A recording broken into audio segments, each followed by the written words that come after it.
हाथ पर रैपिस्ट का नाम लिखकर फांसी के फंदे पर झूल गई नाबालिग किशोरी, इलाज के दौरान हुई मौत। कौशाम्बी जिले में ब्लैकमेलर की धमकियों से तंग आकर 17 वर्षीय एक किशोरी फांसी के फंदे पर झूल गई। किशोरी की इलाज के दौरान मौत भी हो गई, लेकिन इसके पहले उसने आरोपी को सजा दिलाने की अपनी मुकम्मल तैयारी कर रखी थी।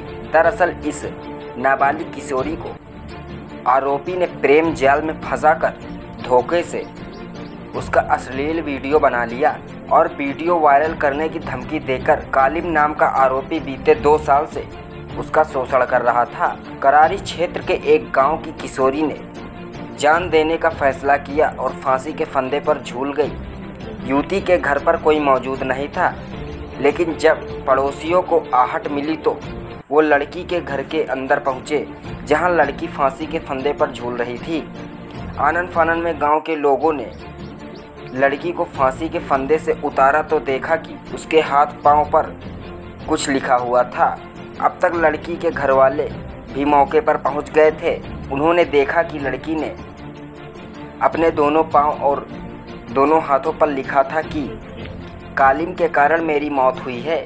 कालिम का नाम सुनकर लड़की के घर वाले गुस्से में आए, आपे से बाहर हो गए, लेकिन अब तक लड़की की सांसें चल रही थीं और उसके सामने पहली चुनौती किशोरी की जान बचाने की थी। पुलिस को सूचना देने के बाद लड़की की तबीयत बिगड़ी देख घर वाले प्रयागराज के SRN इलाज के लिए लेकर गए, जहां कई दिनों के इलाज के बाद लड़की की मौत हो गई।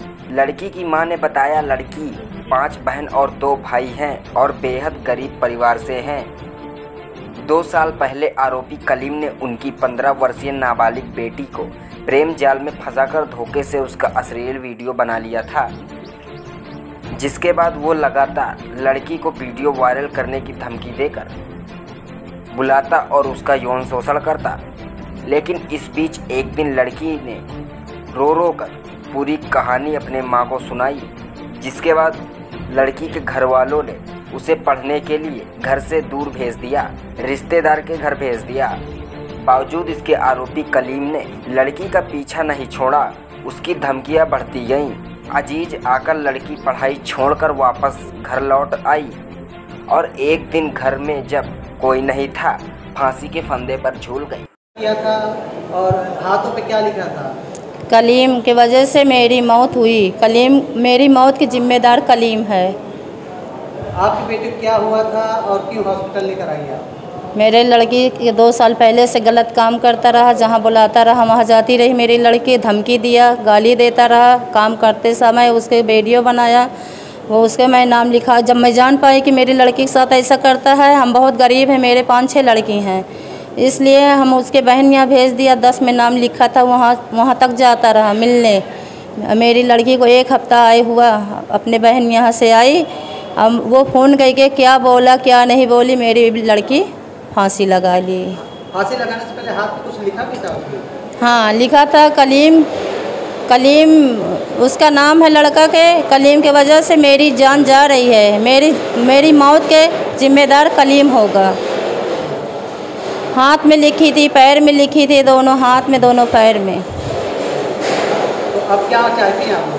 हम इंसाफ चाहते हैं कि हमारा हक, हमारा इंसाफ आप दिलाइए। एक लड़की ने फांसी लगाई, उसकी इलाज में प्रयाग में मौत हुई, क्या है मामला पूरा?